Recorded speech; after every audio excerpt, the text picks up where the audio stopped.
বিএনপির নেতা মুস্তাফিজুর রহমান বাবুল স্টেজে সবার সামনে ডাকসুর ফুল মিনিং জিজ্ঞাসা করলো, তখন দেখেন কি অবস্থা। প্লিজ ডাকসুর ফুল মিনিং কি বলো তো? বাহ, হাইরে ছাত্র, হাইরে ছাত্র দল, আমরা ছাত্র সমাজকে নেতৃত্ব দেব।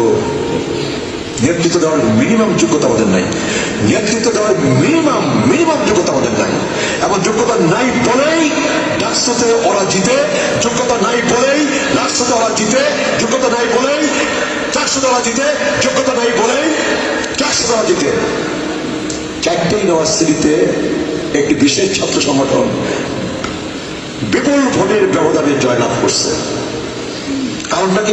আমাদের যোগ্যতা নাই, আমাদের মেধা নাই, আমাদের কর্ম নাই, সাধারণ ছাত্রছাত্রীদের সাথে আমাদের সম্পর্ক নাই, ক্যাম্পাসে আমার কোনো ইতিবাচক কাজ নাই।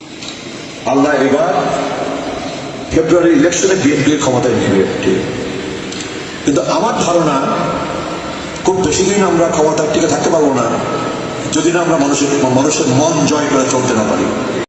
সবই ঠিক আছিল, অবশেষে কি বলল? ক্ষমতায় যাব।